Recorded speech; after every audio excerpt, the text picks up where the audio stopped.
How is the Tokyo version of that? Oh, Because the one in Orlando at least is very dated. I mean, they've kind of kept it up to date, but I think there's also like a nostalgic aspect of not changing it too much. yeah, and it's a small world since I just hit the record.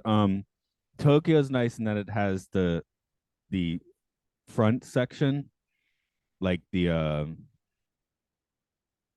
facade from Disneyland. So it's like Mm, a bunch of clocks and stuff. Because if I remember, Florida is basically just like an awning and come in.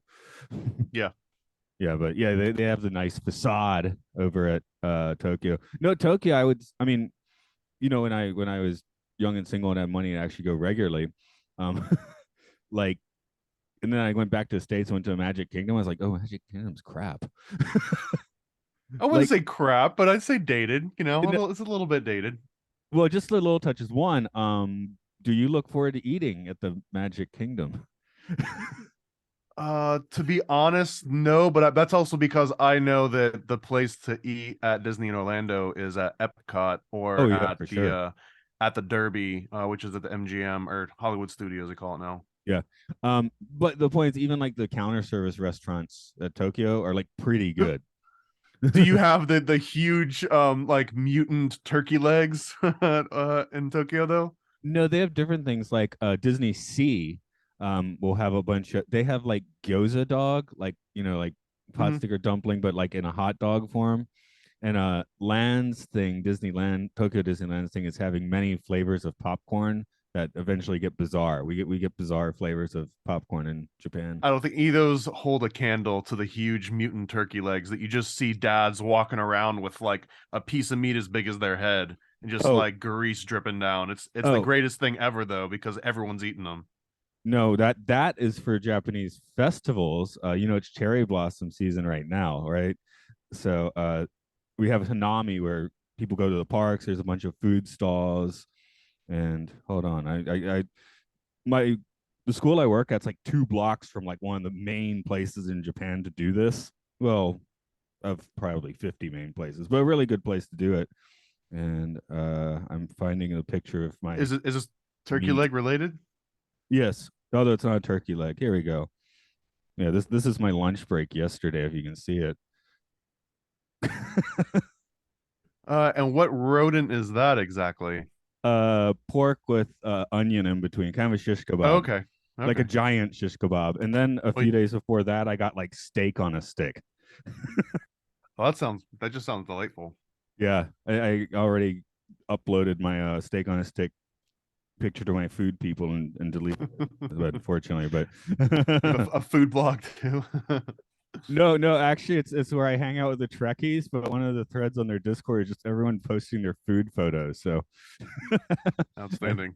so I don't put a because Facebook, your aunt's like, oh, that's nice, and who cares, right? But here it's like people are like, what is that? They want to ask about Hanami, that sort of stuff. So it's like more That fun. was one of the highlights of Star Trek too, was just always seeing the weird food that they were always eating in the cafeteria there. Oh yeah, yeah. I think that's why this is a thread there. So, And we started out talking about Pooh's Honey Hunt, which I don't think they even have in Orlando. You mentioned that they've got one in Disneyland in California, but also this one in Tokyo is blowing my mind. It's the coolest looking ride I've ever seen. This just looks like an absolute acid trip halfway in. yeah, yes. The reason I want you to watch that is so we can talk about that, but in the episode. So I guess I'll start it. Do you have a heart out today? I sort of have a 10, well, 10 for me, 9 for you heart out. So I don't think we've ever even gone that long, so I think we're fine. okay, 10 for me, 9 for you. Now we're on the recording, the normal gist. Anyway, I'll put 5 seconds of silence and start.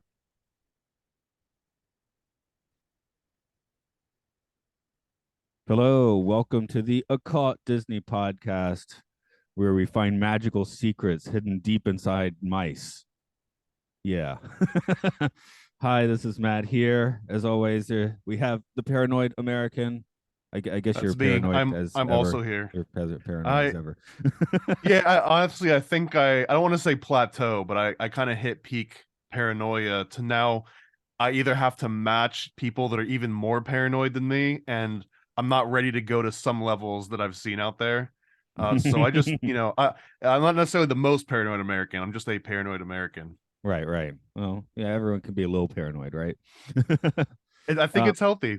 I think one of I can't remember. It was a great thinker once said, "Total paranoia is total consciousness." Oh, that was all actually right. Charles Manson. Never mind. um, today, well, I have to introduce it using the name of the Zoom meeting I made, which is many kinds of poo, because we are looking at the many adventures of Winnie the Pooh and Winnie the Pooh, Blood and Honey. And as we were talking just before the show started, I made you watch Tokyo's Honey Hunt, which apparently is shattering your mind. Yeah, I mean, you held me down, and MK Ultra forced me to watch it, but now I love it and embrace it, and it's something that I want to visit now. I'm thinking about what are we missing by not. I mean, ride throughs are a lot of fun. I haven't been in America to do the runaway railway, but I feel like I'm halfway experienced it. No, Maybe. this is honestly one of the cooler rides. It also looks a little bit more up to date because, like you were showing, it doesn't have the tracks. It's one of those track lists, so they call them, I think, 6D rides or at least 4D rides, where they can sort of just move anywhere they need to as it goes through the ride. And it also features probably the coolest scene in the original Winnie the Pooh movie, which seems like it's paying homage to that Dumbo scene where they get drunk and they have like the dancing elephants. So it feels like not only is that scene in the movie an homage to that, but now this ride is an homage to both of those, and it just looks like a great ride. It's kind of short, but they all are, aren't they? Yeah, it is. I consider it my favorite. And prime time for me going to Tokyo Disney was about 2004 to 2008. I'd go like 2 or 3 times a year. And I don't know how it works now if you have to get on apps and like plan your vacation 6 weeks in advance like you do in Florida now. But Yeah. the plan for me is go to Main Street, have breakfast, be ready when they let the gates out of Main Street, make a beeline for the honey hunt, get a fast pass, and then hit one of the mountains. But You do have to have a strategy now. You can't go there and just kind of play it by ear. If you do, you're just sort of bumbling around. You're probably not going to just like wander into a unexpectedly short line on a great ride. You kind of have to know exactly what you want to do and plan it out. Like you said, maybe not in Orlando where you got to do it weeks or months in advance, but you can't just kind of like show up and play it by ear as much. uh, for the most part, you're correct, especially in Tokyo. But I used to target like Thursdays and Thursdays in February, and I do remember being at Disneyland like about 6 at night and being like, "Gee, I actually wish there were more people here." It was like kind of empty-ish, a little bit creepy. And Disney Sea, we went once, and there was nobody in the park. We were getting fast passes till about 10 a.m., and then we were like, "Why are we getting fast passes? There's nobody here." It's like we rented the place for a day. I don't know if you can experience that sort of thing anymore, but There's an art form to it. I mean, we've got all sorts of tropical depression and hurricane warnings, and I do remember there was one year there was a hurricane warning, and it was on my birthday, and we had driven all the way out to Busch Gardens, which is in Tampa, and when we got there, they had actually just declared being reopened, but everyone that was in the park previously had to go home because they were shutting down preemptively. So it was really just us, and it was so dead that by the time we got up to the roller coaster to ride it, they just let us sit in there and just stay strapped in and just say, run us again, run us again. We didn't have to go back through the line or anything. It was great, but you can't really ever plan on that to happen. I'm realizing both of us do a lot of podcasting. That was at least a 2 timer award for us. So maybe not up to the 5 timers, but but yeah, it's nice to know that you own the park for a day, or depending on what weird circumstances we have. Um, I guess we should. You want to talk about the nice movie or the naughty movie first? Let's do the nice one. Honestly, I wouldn't even call it naughty. I wasn't as impressed as I was hoping to be. Although it might seem silly to say I was expecting more from Blood and Honey. I Oh, was definitely expecting more out of it. I honestly wasn't, but so we'll talk about that maybe as a bit of an afterthought. The Many Adventures of Winnie the Pooh. I'm sure I saw all the clips somewhere when I was a kid, but just all willy nilly here and there. We watched it about 10 years ago because we got the Blu-ray of the 2011 Winnie the Pooh, which Which I is watched for the first time getting prepared for this. I figured I was working ahead a little bit to get more content in. Oh, that one gets its own episode, by the way. But Okay, okay. that actually is one of my probably top five Disney movies, the 2011 It one. was it was great. It was more than I was expecting for sure, and I loved how it paid homage to sort of like that hand-drawn animation. I mean, they used, the conveniences of modern technology in some of the scenes, but it looked great. It Yeah. didn't look like some kind of like frilly computer flash animation that was just kind of cranked out. And that's part of the reason I liked that one. But yeah, everybody liked it. My wife liked it, my daughter liked it. We were like, oh, I was like, oh, we should go watch the classic Pooh movie. So I don't know which one. I guess you watched the 2011 one second. I did, yeah. Okay, that was good because if you watch them the other way, the older one, it's very charming, but the newer one just has really sharp dialogue and wordplay and stuff. And the older one's charming, but not that funny. I could see that, yeah. So and then I think we put on the Huffalump movie, which is like which doesn't have much of the charm either. The what movie? The Huffalump movie, which is 2005, 2006. I think it mostly focuses on Rue, which is a bad Oh, this it's called choice. the Huffalump, but it's a Winnie the Pooh movie. Was this a direct to video type of movie? Yeah, Disney Tunes or something, about What about 2005, the 2006. 2011? Was that That also one, was that that theatrical? it was theatrical and it flopped as hard as possible.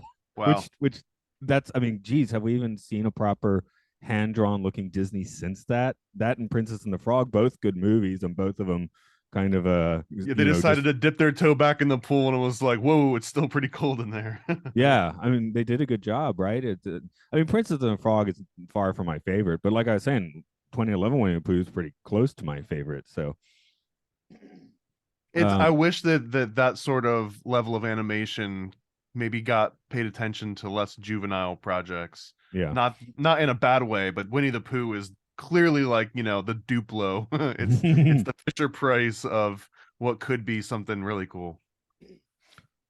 Actually, in Japan, maybe because of the honey hunt, maybe that's why we have the honey hunt. Pooh is a little bit more, I guess, less kiddie. I mean, it is, but I mean, dudes. I've seen dudes at Disneyland walking around in like Pooh suits, like hoodies and stuff. So, It's never not funny to just hear Pooh suits or, all of the different, oh, I'm hearing them all. Even if I don't chuckle at all of them, I'm hearing every one of them. oh, I don't know if you had a look at my notes either, but I was not going to write Christopher Robin over and over again, so he's been renamed C Rob in my notes. Yo, I'm C Rob. That okay? That's what got me when I was a kid. I was like, as a child, I thought Christopher Robin seemed like an irrepressible dork. I was like, oh, does mother dress him? 5-year-old cynical Matt was, or maybe I was worried that I was dressed too similar to him. That might have been the problem too. Well, there was, man, I might just be making things up or pulling this from a different dimension, right? But I could have sworn that there was also a TV show of Winnie the Pooh as well. You are Not correct. just these two. Okay, that for whatever reason I haven't seen it since I was a kid, but I remember watching it a lot, and I definitely got that same vibe from Christopher Robin from that. But rewatching these movies, I didn't get that much of a vibe because he's not really even a main player in any of them. He just kind of shows up at the beginning and end. He's like the grandma in Muppet Babies, or like, one of the adults in like any of those other sort of shows where they just kind of like pop in and out. I mean, But I remember the TV show, he rubbed me the wrong way. I don't remember why.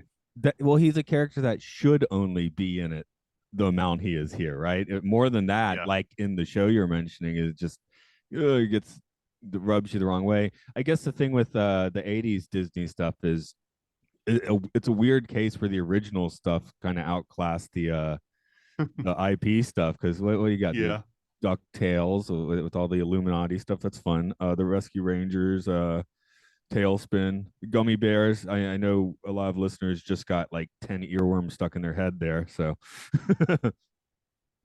Those are all, I mean, those ones were all great shows. There was also there's a lost media sort of search for the Dumbo live action slash puppet show that was in the 80s. And that one's a little bit creepy to go back and watch. That one I also remember watching all the time. oh, okay. That sounds fun. That sounds similar to something I just had seen, which was uh 1989 Ice Capades with Super Mario on ice, and Mr. Belvedere is playing King Koopa. It was a different time, man. And then Mario just kind of disappears while Luigi takes out all of the Troopa Koopas and Goombas or whatever, and then Mario kind of shows up at the end to claim the glory. It's like Luigi has to do the work. So I mean, I would if I was the popular one that had, top billing, I would just have my brother do all the dirty work yeah, but you and need to just be sit back and collect those checks. cool on stage. How do you want to hit the 77 movie? I mean, I know it's like a meme now, but the first thought that came to me is just trying to work out who everyone's psychological issue is in the 100 Acre Wood Gang. Yeah, it's funny because when I was trying to do some research into like some of the archetypes and the symbols that are part of this movie, like the top 100 results are all just people playing armchair psychologist and just giving each character a different sort of mental illness, which is interesting because the first thing I thought of is that there should be a website out there where someone does this for just every movie. You just psychoanalyze every movie and determine who's the psychopath and who's the narcissist and who has ADHD and all these things. Well, unless it's Why is it Inception Winnie where the it's a Pooh in film crew. particular? But why is it this movie in particular that seems to get that much of a specific focus, I wonder? I think the key, because Sesame Street gets this too.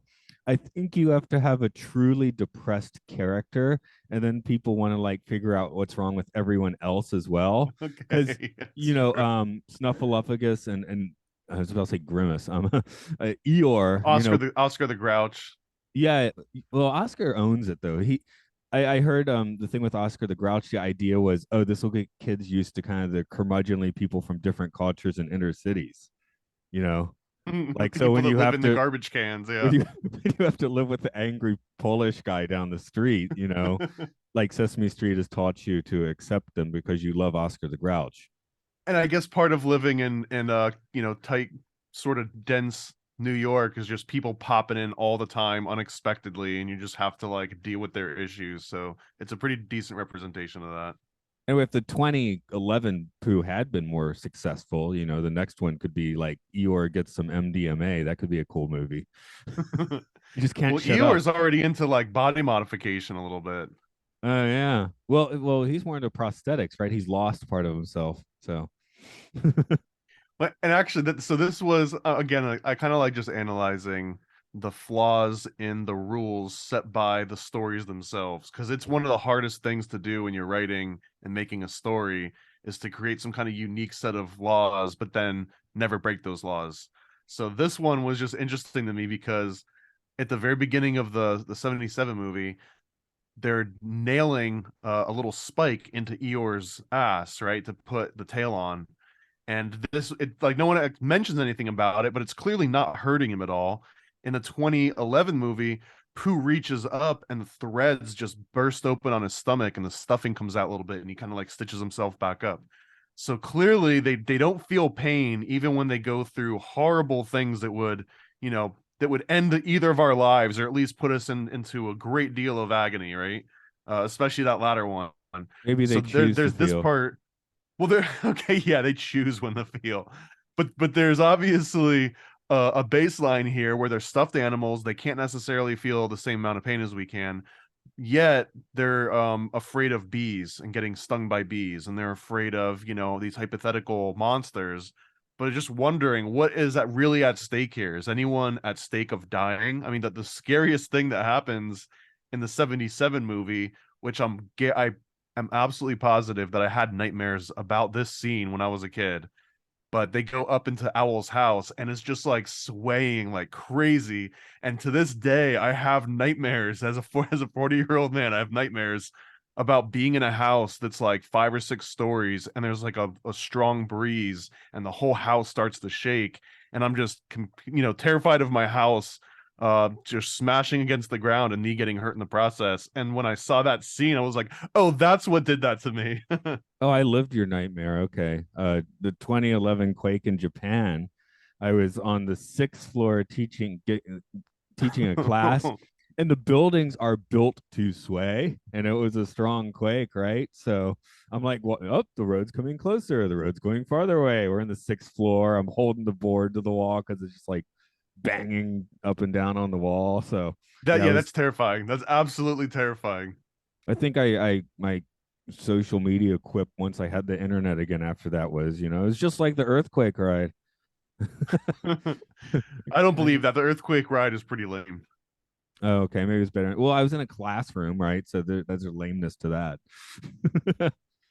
I guess I don't know, but you didn't have the extra ambiance of like screaming children, or is everyone just so well behaved that you didn't even notice that Oh, there was an earthquake? I had one 24-year-old ballerina.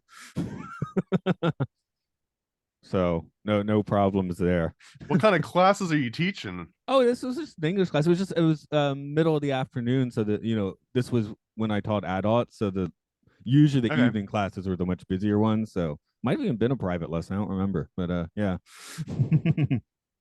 I would say if you're gonna die in the quake of this, yeah, So die we with actually going over beautiful lesson people. plans during this, or was it Yeah, was I spent the first minute of the earthquake still trying to assign some homework because it was just a little shaken, and then it got like wild crazy after that. So the first minute was just like kind of a low rumble, and then it started getting more herky jerky. I mean, I guess you haven't lived in any earthquake lands.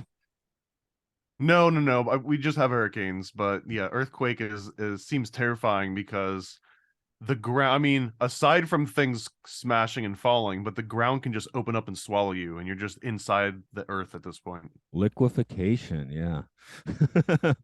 But Well, that's if you believe in the molten core. well, now they want to say there's two cores, which I like that idea of. That's exciting. That doesn't make sense to me at all, so I like it.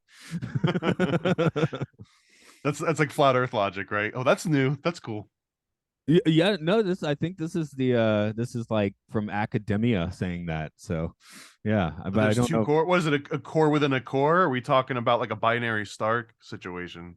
I didn't look into it deep enough. I'm pretty sure it's core within a core, but I was thinking of a binary star at the center of the Earth, inner Earth, I ping pong prefer that. If style. we're gonna go all the way out there, I'd rather have a binary star sort of situation because a core within a core just sounds like a core with an extra step. I mean, at this point, isn't it scientifically even reasonable to be like, yeah, there's probably like a black star somewhere pairing our sun at this point? We're That or just God's Nibiru. fingernail, man. So, there we go. That's the other trope with this, the Zen of Pooh. Pooh doesn't care that we're just God's fingernail. He's pretty in the moment most of the time. I mean, he's obsessed, but That's right. I mean, it's he's an interesting paradox because on one hand, there's this like Tao of Pooh where he can just be satisfied by the most simple of things, just being out in nature and being with friends and just, the pursuit of honey. And that if you could just please yourself with like the simple attainable, pleasures of your life, this is sort of like this Taoist outlook on a very superficial level because on the other side of that level is a person that gives into every sort of whim, that doesn't really have any self-restraint, that puts himself and others into extreme danger constantly. So he's also sort of like the bad side of this. And then if you want to get into like a trickster Gnostic clown. grid, well, I wouldn't call him the trickster as much as some of the other characters. Yeah. um Maybe in like the term like Mr. Magoo, he's kind of like a Magoo trickster, I guess, where he unintentionally uh becomes a catalyst for a storyline. But also in like the Gnostic angle here, he's kind of the demiurge. If you don't put that on Christopher Robin Yeah, that's and what you I'll put put it that on on him. Winnie the Pooh, because Pooh is the one that is basically just always in the pursuit of these quick material, short term, like gratification schemes. And that's sort of that like ultimate flaw of the demiurge, where you think it's this perfect, sphere. You think it's this platonic solid, but it's really kind of this ugly, bumpy, sort of imperfect ball. I mean, that could be the demiurge aspect of Christopher Robin projected because I know when I was a kid and had several toys to play with, there's the one where you're kind of like, oh, that one's where I'm projecting most of my personality. So maybe May I, Christopher Robin there's actually part gets of his that. threads. in extreme Uh, danger a lot. I think I would put Christopher Robin more into the Antichrist category because he ends up becoming this sort of like figure that they all follow, and he's not necessarily without fault, but he just happens to be kind of superior to all of them, so they look at him like a god. But his, if anything, like his parents, or like the actual god of the parents, that would be the real god. So he kind of serves as a placeholder for that real god, because these silly stuffed animals don't have the intellectual capacity to understand the concept of a real god, so he's that stand-in. So in that case, he could be the demiurge, but I think he also could be the Antichrist. Okay. Yeah, I could sit here and argue more on the demiurge angle, but I think you win the argument with the simple sound of the sentence Christopher Robin is the Antichrist. That right there just kind of wins it, I think. I don't want to argue that statement. um I couldn't. What are some words that I are not? also had a note here that the beginning of the movie, the 1977 movie, where he basically is getting stung by hundreds of bees, or potentially, that for some reason reminded me of the movie My Girl. That's kind of how My Girl ended up too, but Macaulay Culkin wasn't as friendly and bumbly as just, Winnie the Pooh was. I think he ends up dying, and it becomes very sad after that. But it's essentially the exact same plot line. Yeah, okay, I can see that. Oh, even before that, we have that bit of live action that earlier Disney movies love to throw in, right? And seeing the stuffed Pooh, growing up, does this make any sense to you? A beer and cigarettes bear? No.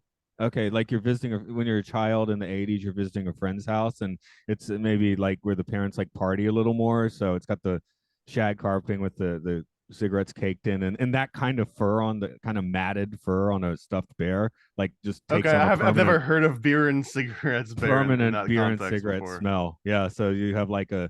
I mean, I don't even say the parents are horrible, just so you know they like to party a bit, right? And the kids got the bear, and it smells like beer and cigarettes. I just remember that happening like multiple. Maybe it's because I grew up in the South, but It's that's kind of funny too, because the original Winnie the Pooh from the stories before it turned into animation, they described that bear as being so raggedy that even the initial illustrations for the book, they were like, let's make it look a little bit nicer than the way that it was originally described. And then Disney improves on that a little bit more, even to where it's kind of like a clean bear. It's not like sort of the Scarlet Rabbit or whatever it was called.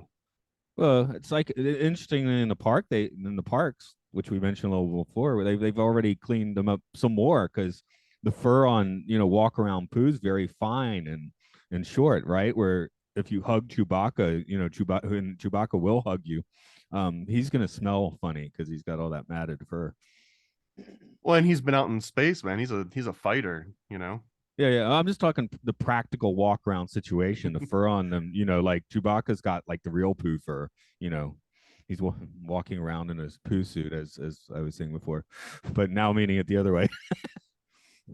I'm actually somewhat convinced that that might be the real Chewbacca, and Disney has enslaved an entire race of actual alien beings and forcing them to work for entertainment purposes.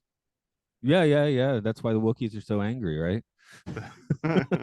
They've been enslaved by Frozen Head Walt.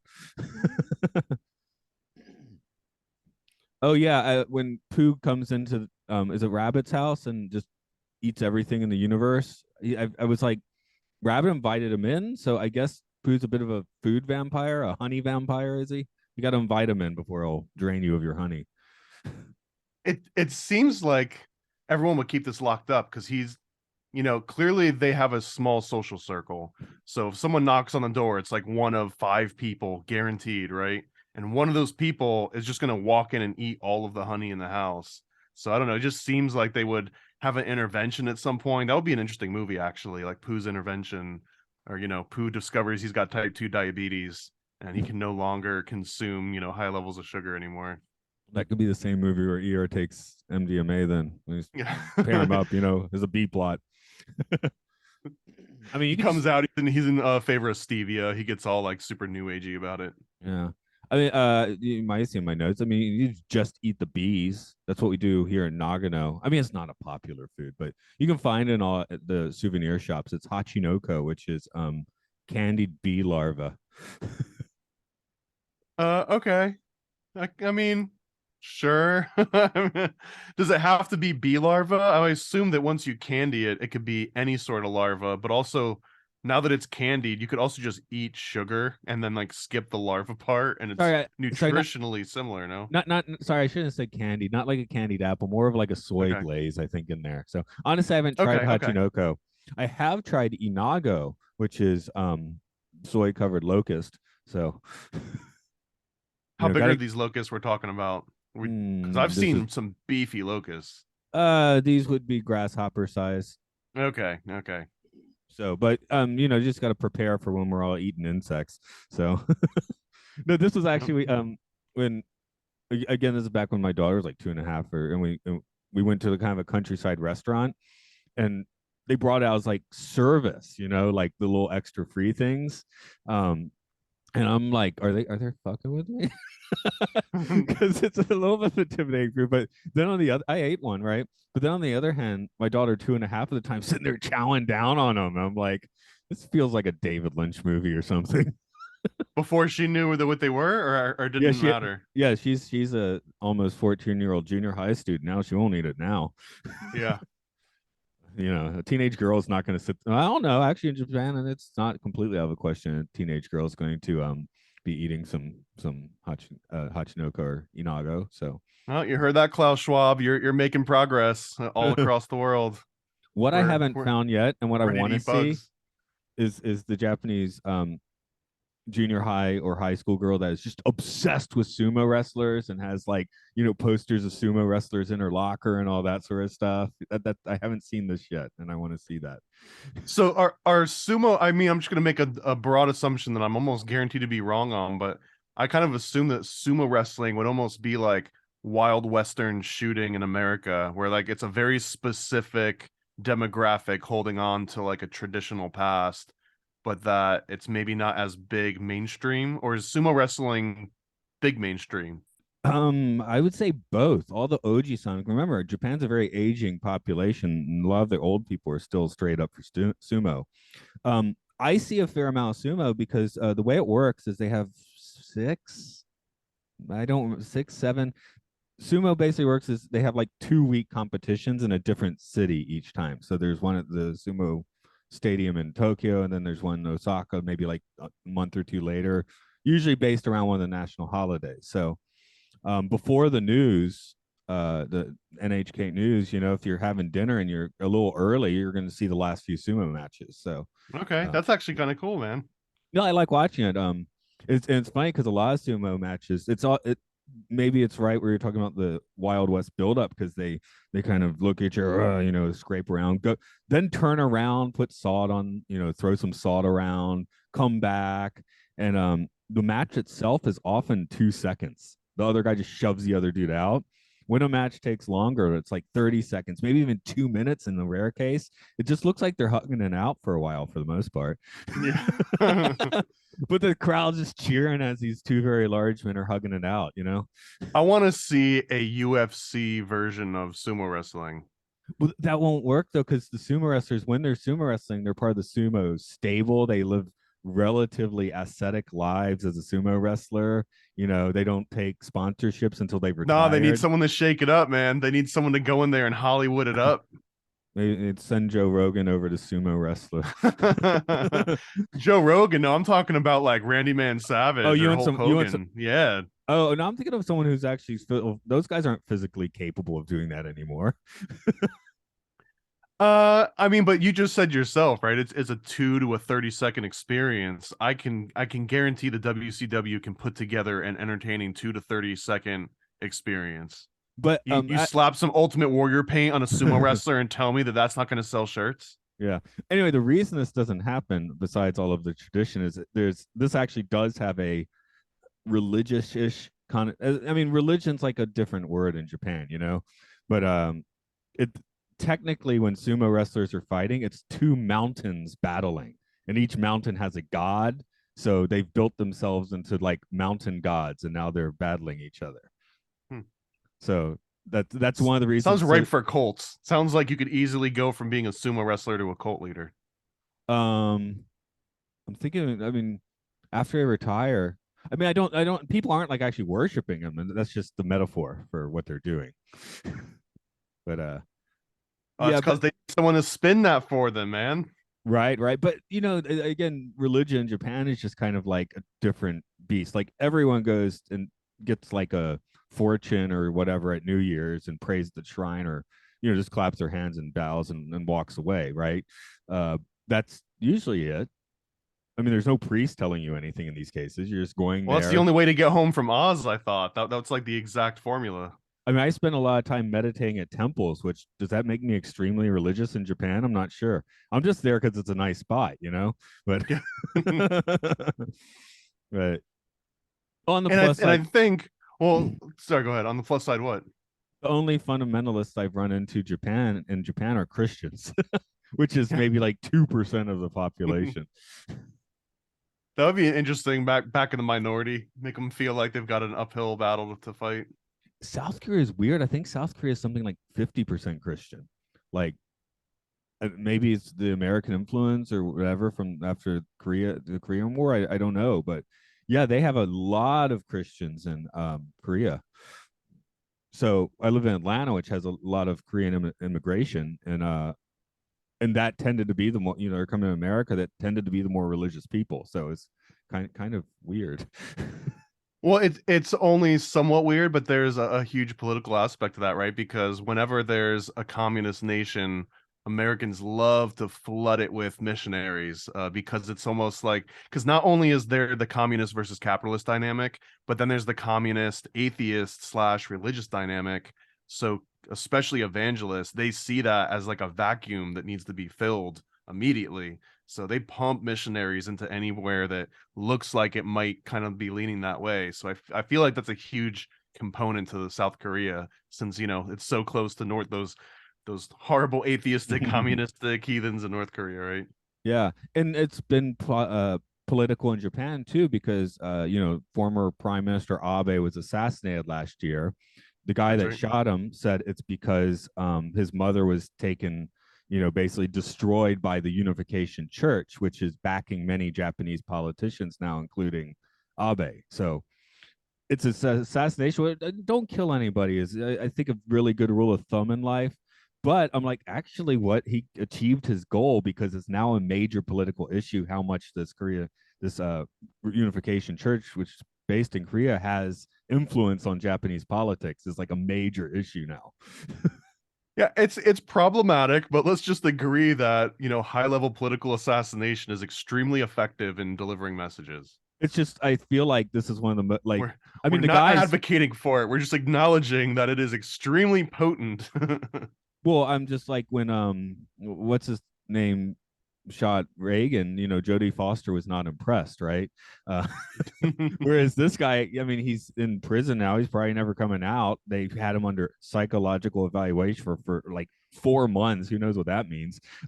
So, but he did achieve his goal, I guess, if he's going to pay the piper of consequences. So, Anyway, how do we get so from to that wrap to this Pooh back to into that? Pooh. Yeah, so how do we get there? Well, I think at least Pooh would definitely be the sumo wrestler winner of this whole crew. I don't think anyone's pushing Pooh out of a ring. How about Eeyore? Or does he just not have the drive? He doesn't have the Yeah, he would motivation. just be like, yeah, oh Whatever, well, push me yeah, out. I'm I out of the deserve ring this. now. Yeah, yeah. So what other oh yeah, I guess Tigger's kind of weird in that Tigger was not a character in the original short because these shorts were produced. The wiki didn't actually list the specific year, so I'm just gonna spit guess it was something like 62, 67, 75. Those are spit guesses. Um like nine, yeah, none of those dates are I jibing. feel uncomfortable saying and hearing the word Tigger, especially the way that they use it in the 1977 movie. But he just seems like an unpleasant person, and I think even in the original, you watch this, and he almost seems like the guy that's gonna come and just destroy stuff. Like he's almost like the crazy drunk. or like someone that is the maniac that Oh, needs to be contained somehow. I figured out exactly who he reminds me of. Of course, Tigger would be the first because Tigger's the only one. But uh, um, Steve-O? no, oh yeah, there's a fun one. No, I was thinking of Star Trek Voyager and Neelix. Tigger is a Neelix. I can Maybe kind of see that. It's a very niche reference. it is, but I'm watching Voyager now, so maybe because they're both kind of orangey too. I don't know. They got spots.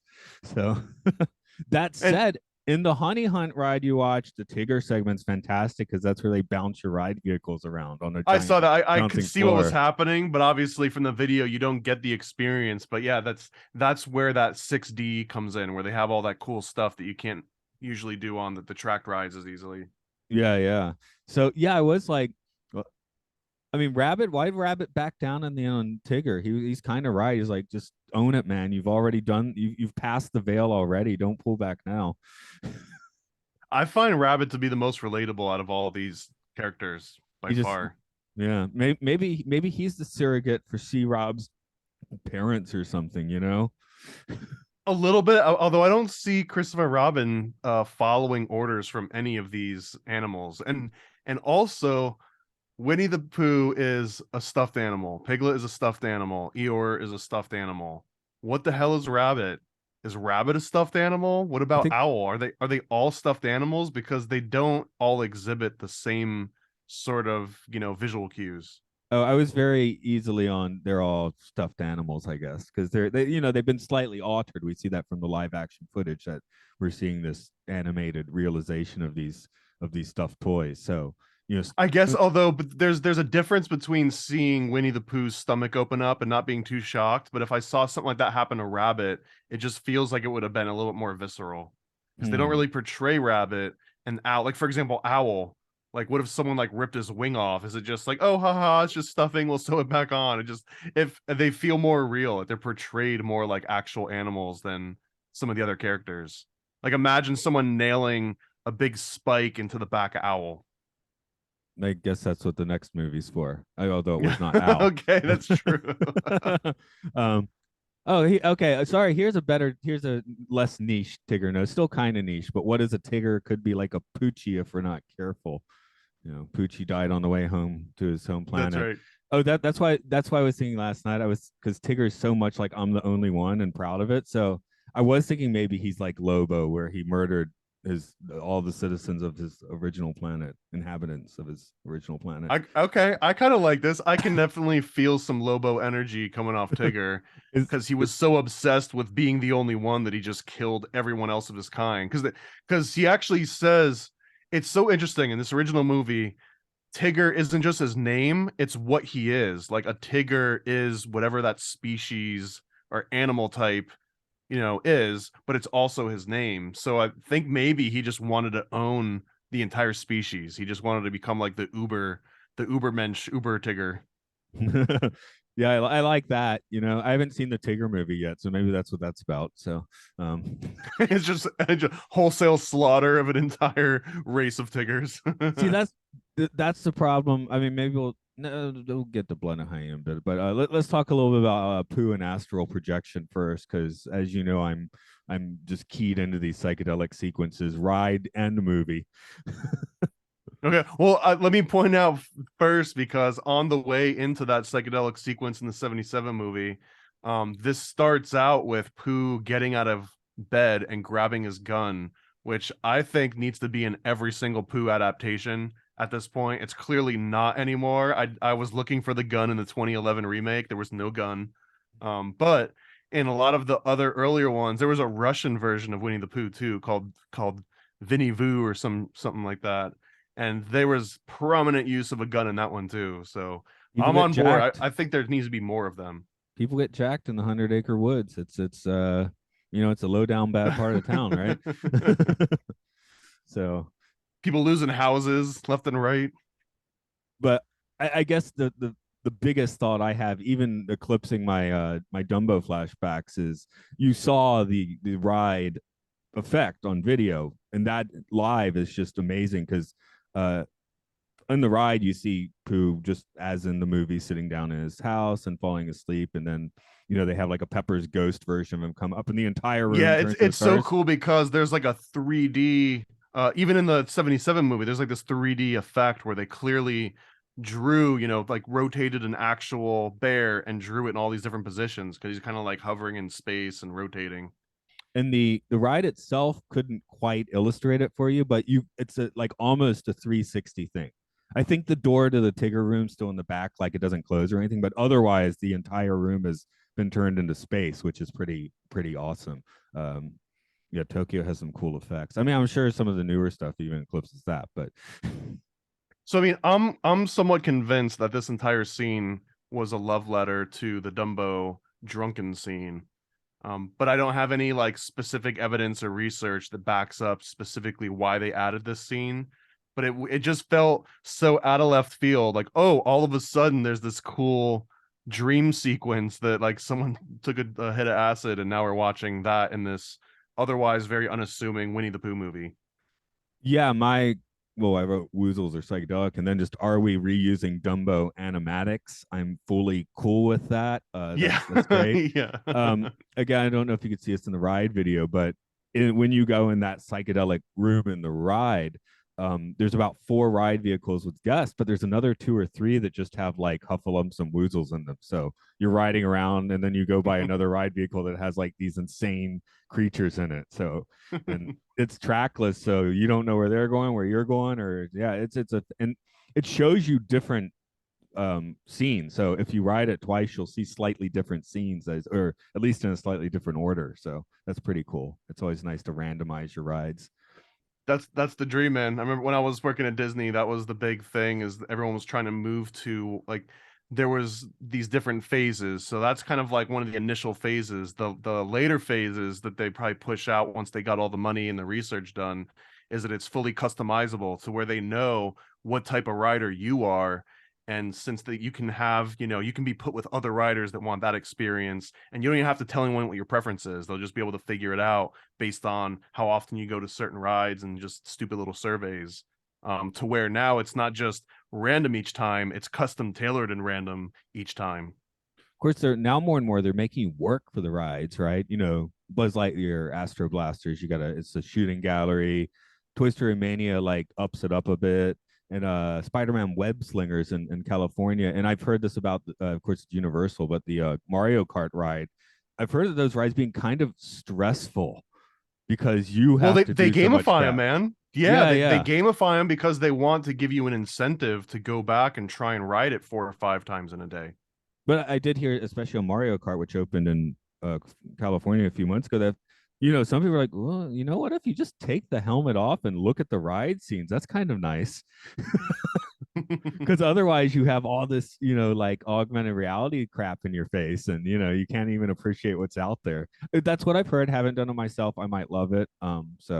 But I am like in a ride. I want to sit back, like in the Honey Hunt. Maybe the event sequence of events is slightly different. That's why Florida's Mr. Toad was so popular, right? Because it had the 2 tracks that were different. Mhm. So yeah, I don't know where I was heading for that, but yeah, I love the randomization of that scene, and that kind of, I think, helps to recreate the Dumbo-ish vibe we get in the movie, because it's unpredictable on the ride, it's unpredictable in the They movie. should have their own ride. Seriously, there should just be a drunk Dumbo elephant ride. It's the Fantasia elephants, it's the Dumbo elephants, it's the Winnie the Pooh elephants, but they just need their own, and like hidden pink elephants. And if you find them in the park, they give you like a free hit of MDMA or something cool. Yeah, I'm looking for one more note. There was speaking of psychedelia, there was, I think it was somewhere near the end, where Pooh just starts adopting like a very like LSD inspired, right at the end. I guess when they're trying to get Tigger out of the tree, he just seems to be functioning on like LSD logic. He's become enlightened, man. That's that Tao aspect. Okay, I guess that. And I also thought at that point, is Kanga a nudist? Because Rue wears clothes, but Kanga does not. I'm sure it's just how the toys came, but yeah. I feel embarrassed about this, but I never really quite put two and two together of Kanga and Rue. Hanga always sounded like such a weird exotic name to me. I know I'm probably outing myself as probably having like four brain cells that just randomly bump into each other sometimes. But that it formed the word kangaroo, I only realized that on my watch through when I was doing this for our show here, making notes. Well, it's like how I didn't actually work out Cruella de Vil until like we watched 101 Dalmatians, and I was like, oh my Okay, god, fair really? point. Yeah, we're So even now because I never put Kanga and Roo together. yeah, I got that one, but yeah, I was kicking myself on. I was like, oh, it didn't even really spell it, change the spelling much. Okay. And also, I'm sure this has been pointed out at infant, like by plenty and plenty of different articles, but it was interesting to me that Tigger says TTFN. He like abbreviates it, so he's kind of like one of the originators of that really annoying online, abbreviated speech. Him and Elvis, TCB, taking care of business with the lightning bolt. Yeah. So that's what it made me think of, though, especially since the movie. Well, yeah. Tigger segments definitely from the 70s. So, again, I was spit guessing when they made these, but I know it was two of them were the 60s and the last one was the 70s, I think. Why doesn't Wiki give you that information? You think it would? You got to look up the shorts themselves. Um, yeah, this is technically an anthology movie. I guess it got a little bit of a theatrical release, but this would have been straight to video a decade later, you know? Yeah, this movie in particular, it definitely they even sort of joke halfway in. They're like, and then from pages 40 to 70, there's just like a bunch of words and a bunch of boring stuff happens. And it's like you're describing the movie. You're giving away the plot. You know what I mean? It's sort of funny when the movie makes a self-reference to how boring the movie would be if they just followed the book. So I thought that was kind of interesting. Yeah. And I thought the 2011 one did a nice job of kind of upping the book game as well. Oh, absolutely. And So they also the narrator talks directly to Pooh a little bit more, but then like they use the book to like wiggle him out of bed, and yeah, I love the dynamic but behind that. And also there was something really cool in the intro of the 77 movie. They have this isometric look to the credits where they kind of show this very fictionalized, simplified overview of where they live. And like as they show each person, they kind of have their each little spot in the map. And when they redid the 2011 intro credit scene, it looked almost identical to that. It had that same sort of isometric feel where all these characters are like standing on top of a map. And I love that. I thought it was like a really cool way to pay homage to that original one. yeah, I guess one thing we're finding is 70s Disney just owned the credit sequences. Yeah, it's very true, man. I think there was like a certain art to it because before this, it originally started out on the page turns, which was interesting for the first couple, but I'm glad that they didn't just like keep that particular motif going for every single movie. And then some of them they just completely dialed in. It would just be here's a still frame of a character followed by two or three sheets of credits, and then they swap it out. So I like it when they do something a little interesting. Maybe I guess I'm one of those people that really liked all of the Simpsons intros. Like I like seeing a little bit of variety, but also having like consistency to it. Yeah, I wonder if Disney was kind of affected by, some of the 60s stuff like the Pink Panther movies, which would have the ornately animated credits, and they have to respond to that sort of thing. Because Yeah, if you're Disney, you kind of always have to stay one step ahead of whatever anyone else is doing animation wise. and then when someone leapfrogs you, that's when they have to flip out a touch, I guess. That's when you um, gotta thaw out Walt's head and ask him for advice. so I guess we'll move on to a bit of the blood and the honey while we're doing this. I basically came in expecting a dumpster fire to start out with, I guess. So I was not disappointed. I can say, I guess. Where you sound like you were more disappointed. What were Yeah, you and looking it's for? it's not well, it's not that I was looking for something great.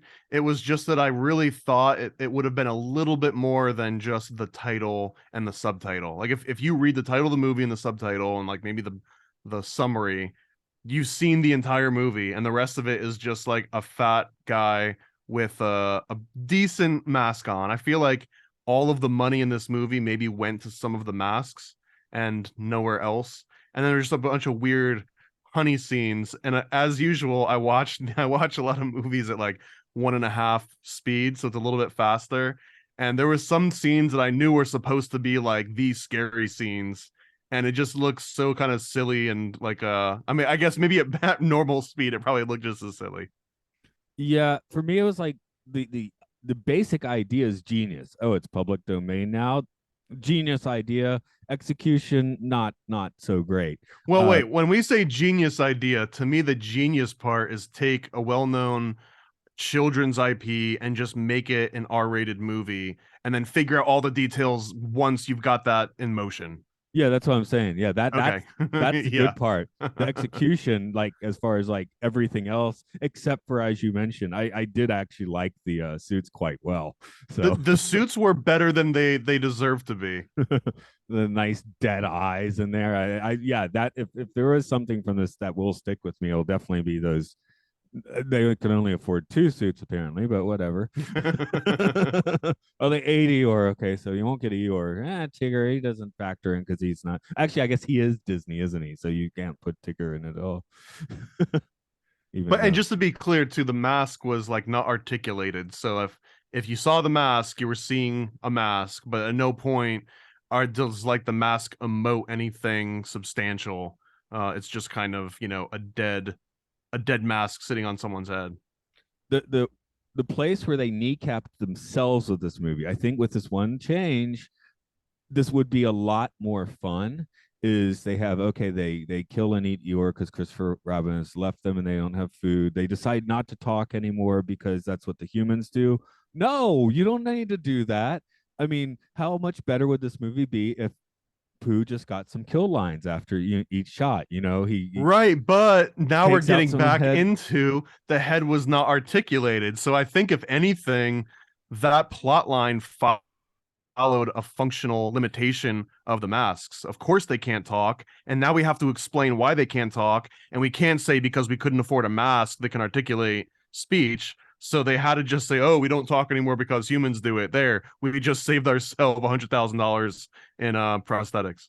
Would just shoot him from the back. He kills him, then have a shot from the back, I and you guess, hear, yeah. "Oh bother," like that would have like just that everything in the else in the movie not good, but could be the same, and just that, and or people, Yeah. what did I just do? And there's like a pool of blood going all over the place. That I mean, I guess you can't like copy the Disney voices because maybe that is their IP, but you could have a cute voice, right? So Right. just that would have made this like would have made this so much more fun. Because what? Okay, my favorite I horror. guess it would have been like throwing a sprinkle on a shit Sunday, though. Yeah, it's my favorite horror is Elm Street because Freddy's hysterical. Yeah. And I was just talking this on another podcast uh, yesterday actually, where Wes Craven, when people would call Freddy Krueger a child molester, he'd be like, "No, Freddy would never molest a child. He only kills them." Yeah. Well, and also it's almost like, oh yeah, this movie could have been good if Wes Craven directed it. Well, of course, you know what I mean? Like almost anything that Wes Craven touches could become, potentially extremely entertaining. I've seen some bad Wes Craven, but Okay. I There's mean, always exceptions. because I think one of the biggest points of contention from the original Nightmare on Elm Street people with the remake was, no, he's now a molester. No, that's not cool. So also that one wasn't good. But Yeah. How dare you ruin this horrible murderer that murders children in their dreams? Now he's doing other things too. This is unacceptable. have you seen the Horror Hall of Fame specials from the early '90s? I don't think so. No, it doesn't I sound think familiar. I think they only did it 2 or 3 years. And the first one, it had like a almost dead Vincent Price making an appearance and stuff. But it's Robert Englund out of cost, like Robert Englund, not Freddy Krueger, is the Mm. host, and he's just such a dork, like an endearing dork. But it's just funny because he's such a dork, a film dork, and it is great. I mean, it was fun watching him, but it's just a weird disconnect. But yeah, where they're giving awards to Dracula and stuff and having musical numbers. It's a very bizarre show. So I wish there were more. I really do wish that there were more Freddy Krueger type movies today. I think every once in a while there'll be like one that touches on that vein. But Jason had how many movies? And there were a lot of Freddy Krueger movies. I kind of wish that reboot had still been going. And honestly, a Wes Craven version of this, maybe that could be the next thing, is that we get some big budget horror producers that just jump onto expired IPs, and like you can just look forward to that. Like what are the companies? I think one of them's called Asylum Films, Asylum, where yeah. yeah, so like Snake on a Plane comes out and they've got like snakes on a train and snakes on a plane, but it's like a two-dimensional plane, right? It takes place in like a different universe, and oh, and like the Transformers will come out, so they'll come out with like transbots and all sorts of cool stuff like Transmorphers. that. Yeah, sorry, Transmorphers. How dare I miss No, that? I have sometimes got a weird urge to get into watch a few mockbusters. I'd have to do it for a podcast. I could, like Blood and Honey. I wasn't going to watch it unless I was going to podcast it. That's why I have to watch Human Centipede 2 in a month or so. Again, man, the first one is not a bad movie. I don't remember as much from the second one. I know I've seen it, but I think it was just I was expecting them to up the ante more, but I guess you can't up the ante too much Yeah, from the first one. There's not You haven't given yourself a lot of room to move from there. yeah. Like, So, oh, we're gonna sew 20 people together. Like, all right, it's still, just as bad with three. well, I'll see where that gets me later. So, next week is what I have to watch now: Ballistic X versus Sever. Well, And now a human centipede combined with Winnie the Pooh is an IP I think that would have made better waves than Blood and Honey. well, I kept accidentally saying the human caterpillar, so now I'm like, oh, the very hungry human caterpillar could be a cool one of these. I guess this is a new That's an genre of like, asylum film waiting to happen. yeah, exactly, weird IP, public domain horror films. Unfortunately, the guy that made this film, I think, because this one's reasonably successful enough, he can make more. So I think he's the guy that's going to keep doing this. I mean, that might not be bad though, because there was clearly a budget issue with this one, and that it probably paid off and made profit means that maybe that gumption can like turn into the next big one. Maybe he will bring, the human Pooh Maybe or he can whatever up he this wants to call game. it. Yeah, I mean, there are directors whose first movies are just horrible. So M. Night Shyamalan. no, no, that's where isn't that the first one's okay and the rest of them eat it. I mean, I guess it depends on how much you really. Signs was not his first movie. I like Signs for the most part. Yeah, I I mean, think his not. first movie was a very like Christian oriented movie. Oh, is that pre Sixth Sense? Okay, I guess I don't Yeah, know that. pre Sixth Sense. Yeah. Oh, okay, so that maybe that's where we can inhabit this movie. Um, oh, we were talking about what are they in the 77 movie. Here I'm like, are these crossbreeds, hybrids, genetic deformations? Is Christopher Robin's father, Dr. Moreau?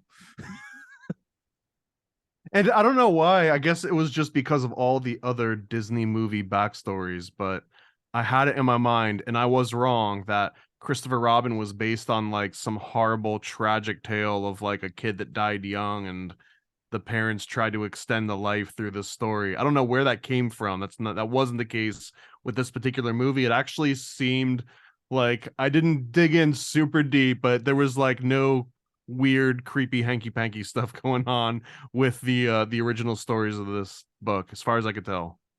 Okay, that's nice. Yeah, because It is nice. I feel like I've gotten that vibe before too. There is something of the lungs. Maybe is that Peter Pan? There's something where I have definitely heard that story before, and hey, that would make it it's good on depressing drama, I suppose. Probably wins Oscar, and I never watch it. That sort of thing.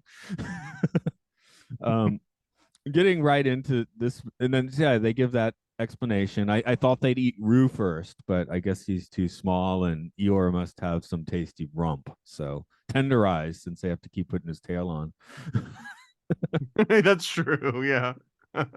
Okay, then we get that the 100 Acre Woods is apparently 4 hours in the middle of nowhere on in the UK, which I think if you go 4 hours in any direction, you're going to be in the ocean by then. But I mean, it's just a really slow, smart car. yeah, I was like, is it that secluded? Because there is an actual location that the 100 Acre Woods is based on, and I don't think it's particularly remote. So, but you gotta have your horror movie in a remote place. This has to be Camp Silver Lake. Okay, I get it. he Yeah, you yeah, have to make sure that there's no hope of you running away and finding anybody. Crystal Lake. Sorry, I got the name wrong. Okay. I haven't really hardcore Friday the 13th as hard as some people have. Then this is almost for what watching it. I'm like his fiance or whatever. I'm like, is she playing 25 at 35? So I actually looked up their ages, and she was 37. He was 27. I guess that makes her a cougar. Good for her.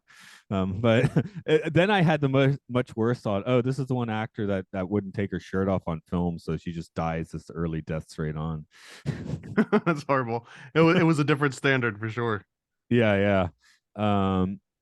This movie has a lot less no color. It's definitely brown. It's a brown movie. Not sure if I like just a brown movie. Yeah, I mean that's just when you get to the color grading aspect. Sometimes you just pick a theme and lean in hard, and you can use that to compensate for not the greatest shots and maybe not the greatest sort of film or lighting quality.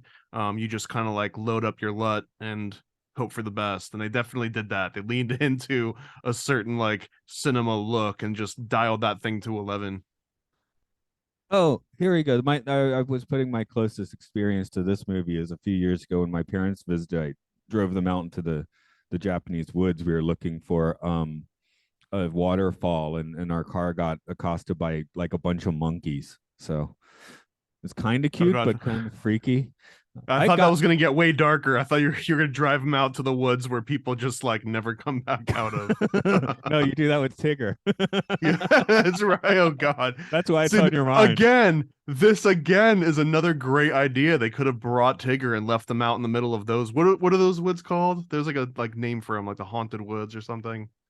Oh, the misty woods. I don't know. I think it was just a misty day, though. I think the woods are not usually haunted. They just were that day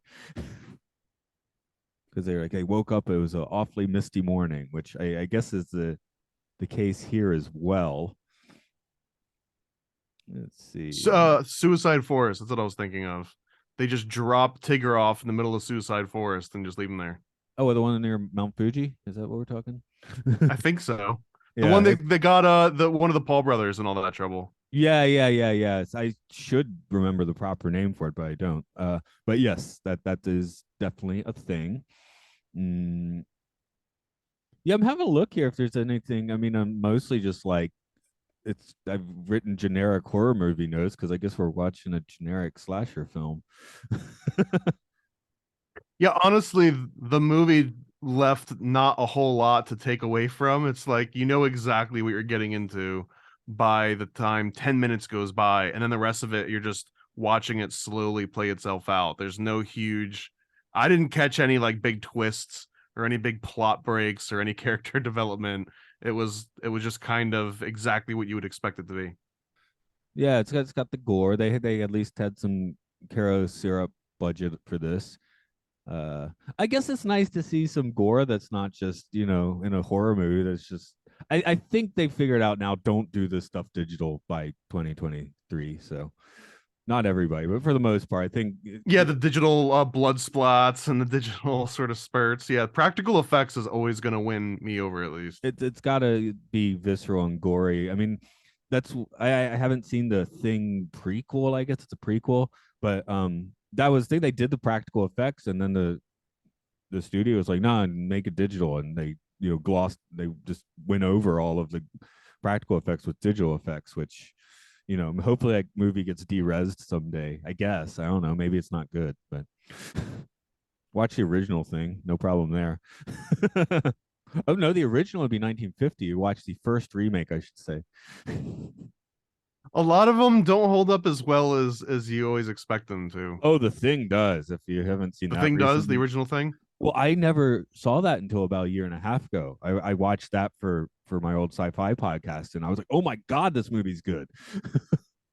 And that It's one got some actually, choice scenes in it.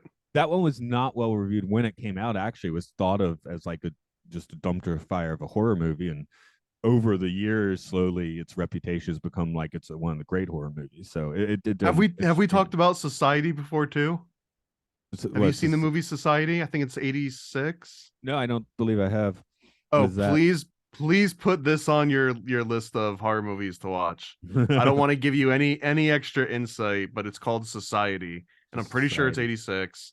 And Okay. if you like the special effects from the thing, don't set your expectations that high, but to the same level of like body horror and just like Okay. abstract stuff. I mean, I'm not. I do have a for body horror. That's probably I'm sitting here dreading the human centipede, probably. But it's only funny when it happens to yourself, I guess. What's Human Centipede? No body I horror. don't think I don't think you can do a one person centipede. Oh no, no, dude, that it's a snake. The one Ouroboros. What's the name? Okay, Yeah, the Ouroboros. okay, good. That's why I can never say it. So that right, that one, right? The No, Ooga I Booga. I was on a Zoom meeting yesterday or the day before, with my coworkers in our place, and the guys a few minutes late. So, I'll tell you a funny story. And I got up. I had to go restroom a few nights ago at like 3:30. I The stumbled. aristocrats. No. Yeah, yeah. It's about to become that. Stumbled over this chair. Stumbled over this chair, and my foot went directly into the CD case, which you can see is now shattered. But I still had to go to the restroom. So I have this is like the body horror sitcom where I still have to go to the restroom. So I'm like, I can't go downstairs because my foot's bleeding. So I'm like peeing out the window, and it made a noise. So my wife walks in as I'm peeing out the window with my foot bleeding out into this chair. So I thought that was a funny story. I think I left out the peeing out the window part with my coworkers, but they were like, "That sounds traumatic. That's not funny." I'm like, well, I guess it's funny when you did it to yourself. You put that on TikTok, man, you've got yourself an audience immediately. Yeah, probably. Except yeah, I'm not They gonna just do that. expect a lot more of that though. Yeah, yeah, You'd always have yeah. to be upping it, right? You'd always have to be knocking yourself out from the previous one. That's how you end up as Steve-O, isn't Yeah, that's right. it? um. So yeah, I guess Blood and Honey not recommended. Look at some stills of the costumes, and you're good to go. Yeah, look at some stills, read the synopsis, and And if and you then really feel like you need to see all of that in motion, but not any more interesting, then go watch a for it. Friday the 13th movie. And just take a Friday the 13th movie and superimpose the Pooh costume over Jason. Rewatch the worst 1980s horror movie you can find, and it's probably still better than Blood and Honey, at least from a sort of like a merit perspective. Oh, what is the dumpster fire of 80s horror? My first thought goes to Repossessed, but that is a parody film, so I think it doesn't count, which is Leslie Nielsen doing a Exorcist parody, and it's I terrible. mean, honestly, I liked the horror movies that were trying to be really scary, but just didn't deliver 100%. One of my favorites is Silent Night, Deadly Night, which has already kind of developed a cult following a little bit, but the movie itself is horrible. It's not a good movie, but it has some amazing practical effects, man. Again, practical effects in a classic horror movie, it's very hard to beat that, even if it looks horrible. Even if we're talking about like Toxic Avenger, the first version levels of practical effects, that is still, it holds up so much better than ones that don't have it. That dude getting hit by the car in RoboCop, nothing better than that. Turning into goo. Yeah. I mean, that's not quite a horror movie, but the effects certainly right. Um, So with Mickey becoming sort of public domain, or at least certain iterations of Mickey, do you think we can expect a Blood and Honey Mickey Mouse and a Blood and Honey everything else coming out? yeah, because that's what this guy wants to do. What I would like to see is someone taking, I guess we're talking the early like Steamboat Willie era Mickey Mouse cartoons, because Mickey's a more of a little stinker in those. So just up it a bit, you know? Haha, a little stinker. And then, just like capping someone's head off or something. There's a really popular comic. Man, I'm blanking on the name. It's called like Air Funnies or something like that. But I think it was released in the 70s, and they blatantly just ripped off Mickey and put him into all these, very adult situations, and Minnie Mouse too, I think. And Disney actually had them recalled and sent cease and desist out and everything, but you can still find them now, and they're worth a lot of money if you can get like the graded ones.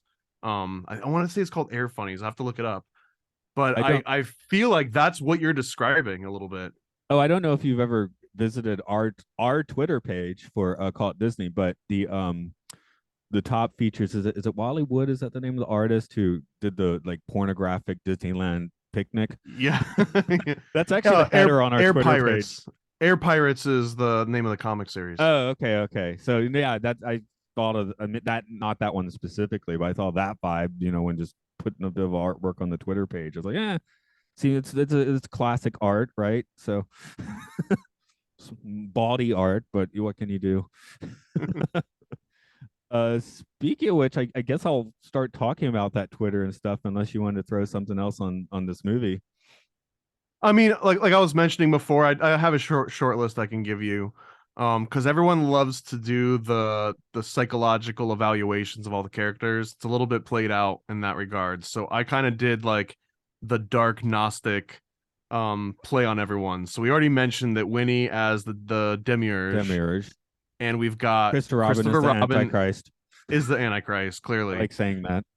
So Piglet represents the concept of fear and manipulation, because not only does he let his life just be ruled by fear, but he also kind of represents that limitation that it puts on you, and not only by his stature, but the fact that he's codependent on whoever he's with. And then Tigger, as we kind of mentioned, he, in some ways, Winnie the Pooh is guilty of this too, but Tigger is just the absolute representation of hedonism and excess. You could I just guess imagine this guy is just in and out of swingers clubs all the time. Like he's that guy, right? bouncing He's clubs. yeah, we have bouncing clubs, right? They're swinging and bouncing. You But can't he bounce goes to a anymore. club Rabbit and he just tries puts to. his car keys in a bowl immediately. He doesn't even ask what kind of club it is. Yeah, I was saying Rabbit is like almost literally trying to castrate him. So Well, so that, I mean, quite literally, because Rabbit represents sort of like authoritarianism and like dogmatic beliefs, right? He's kind of like that old world moral Christian, that church that wants to sacrifice you, or castrate you, or send you out into the wilderness to teach you your lesson. And maybe when you come back, you'll just be so traumatized, which is clearly his motivation, right? In the 77 movie, it's basically like, we'll take some of that bounce out of his step, we'll just leave him out in the woods, and then he'll have to think about, how horrible we are to him, and that his closest friends and family are willing to abandon him and perhaps even let him die in a cold, dark place all alone. And maybe that'll make him being so, stop being so happy all the time. So I kind of love that aspect of Rabbit. It just felt like the humanity that I know more than any of the other characters. So maybe he's just like the true like human, that's trying to, sort of codify these rules of the forest. And then what else? I've got Owl is the false knowledge and deception. So if you wanted a trickster, or if you wanted sort of like an evil role here, I do think it's Owl, because Owl presents himself as like the wise old man. He presents as that archetype, but he's not. He doesn't know how to read, and he kind of pretends that he knows how to read. And he also lives in these horrible, dangerous trees, and he gives children lifelong nightmares for 40 years. And I think he should be stopped. so he's a Middle Ages Catholic priest, basically. Yeah, I could kind of see that a little bit. How many of those guys could really read? I bet there were a few that were faking it. And So then I guess, yeah, Christopher Robin, I really do. I want to hammer in that he kind of plays the unifying force among all the characters, but in doing this, he could be potentially concealing some kind of true intentions. So he also acts as this harbinger of the true physical world, but he doesn't necessarily let all of these stuffed animals know about that. He doesn't let those two worlds interact, so he kind of keeps them to himself. So you could sway me on the Demiurge part, but again, Christopher Robin being the Antichrist sounds way cooler than him being the Demiurge. So I think that one wins. oh, just one more thing that I will say is nice for Blood and Honey. The end of 77 Pooh going into Blood and Honey actually does have like some proper sequel juice, I think. Like tonally, it's a really fun turn of the key into the next movie. It's just I wish the next movie had been somewhat better. I mean, not or worse. I mean, maybe it needed to be shittier to really be good. No, I don't think so. Okay. Not in this case. In some Yeah. cases, maybe, but you know what it is. Like, I really do. I feel like I've heard someone else say this, so I don't want to take credit, but like the movie The Room, which is rumored to be like one of the worst movies, but also it's so bad that it's good to watch. And I do fall into that camp. I do think that The Room is so bad that it's good, but the reason behind it is because the person making it was so delusional that they thought it really was this amazing, epic movie, and you can feel that insane nervous energy come out in like every scene, whereas this one, you feel that someone is cashing in a little bit, right? You feel as you're watching it that feeling of like, oh, an IP became public domain and someone's cashing in on it and they're just kind of like making money off this, and haha, it's funny that they're doing this and I get it and you're in on the joke. But it lacks someone that actually spent like 30 years like, I'm gonna write a horror movie about Winnie the Pooh, like regardless of the IP and the legal and like the money making, right? If someone would just sat down and they truly wanted to make a horrible horror Winnie the Pooh movie, even if they had zero budget, that would be an amazing watch, I think. You know what's going to be amazing in 70 years when all that early internet fan fiction can be legally made into films and such, or holograms or whatever we're watching by then. Just take that, Legally, that. I mean, dude, you just feed that in the Chat GPT and Midjourney, and it'll just pump out a movie for you. You don't gotta wait for it to be legal. Yeah, but if you take the Pokemon Matrix mashup that my friend wrote when he was 10 years old and just make that into a real movie, that'd be amazing. Because he was 10 or 12. It was very sincere. So yeah. I think he read some of that on a podcast actually. So yeah, when we did the Matrix, he did. So I mean, honestly, it could hold up if you took a passionate 10-year-old and gave it a little bit of treatment to like give the cohesion that I'm sure most 10-year-olds do not deliver to a feature-length story. But you add some of that in there, I think some of the ideas would probably rival some of the dumb things that we see in movies now. an obsessed 10-year-old can make a better blood and honey, which might be correct. Look, give them 12. They need to be able to at least go out without their parents to do it properly. Um, I guess I do need to wrap this one up, so I'll go ahead and do the deets real quick. This is Occult Disney podcast. It is out on Twitter with the pornographic Disneyland picture at the header, and you can support Set the us on tone. yeah, support us on Patreon at Podcastio Podcastius, where we also talk about the best films and the worst films. We'll be talking about The Room pretty soon as well. That's Films and Filth, the Citizen Kane of podcasting.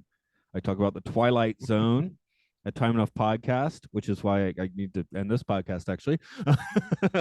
And you can hear some video game stuff with Luke Loves Pokemon, Hyrule Field Report about the Zelda games, and the Game Show, in which British people game each other about games. Although last week it was actually myself and a few Yankees doing the the American comedy reboot version. So, what's up in your world? What's You your release? you can always find me on paranoidamerican.com. I just recently released my first live episode on YouTube, so you can find Paranoid American on YouTube now. And basically, whenever I go on a live swapcast somewhere, I'll live stream it there. But I'm also working on a series of AI generated documentaries. I I'll was like so going that farther. the first one I'm working on, it's the occult history of the pentagram. It's completely animated and it's narrated by LeVar Burton of Reading Rainbow, talking about the pentagram and how it plays into like modern mysticism and everything else. And then I have another one that's narrated by Robert Stack, of Unsolved Mysteries. But I don't want to reveal what the topic of that one is yet. They're both kind of in the works, but you'll be able to find both of those on the YouTube, and I think you'll find them enjoyable at Oh least. yeah, no, I was as a hardcore Trekkie just watching the new Picard episode last night between my poos, and that sounds horrible again.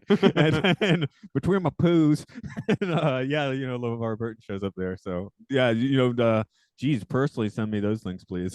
Yeah.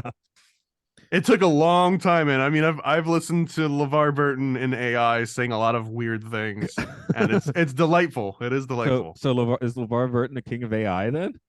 He probably doesn't even know it himself. He doesn't realize it yet. No, maybe he will. That would be cool if he did. Okay, well, it's gonna take me 4 hours, but I'm gonna go find my way to those 100-acre woods and get my head ripped off and eaten. Okay. Oh, next up, by the way, I was like, we when we skipped the 40s anthologies, there was one we like absolutely needed to hit and just didn't, which is Mr. Toad and the Headless Horseman, which has tons of stuff to talk Yeah, I'm, about. I'm down for that one. We can find all kinds of cool stuff on that. I just forgot that one existed. So I think next time we should maybe just cut back a little bit and do that one. So Okay. okay. Anyway, yeah, I do need to catch on to another call. So I think we're pretty much on a bi-weekly kick at this point. I think I got next week pretty much booked out. So maybe I'll hit you out the week after that, which Okay, is cool. That works for me. okay. Later.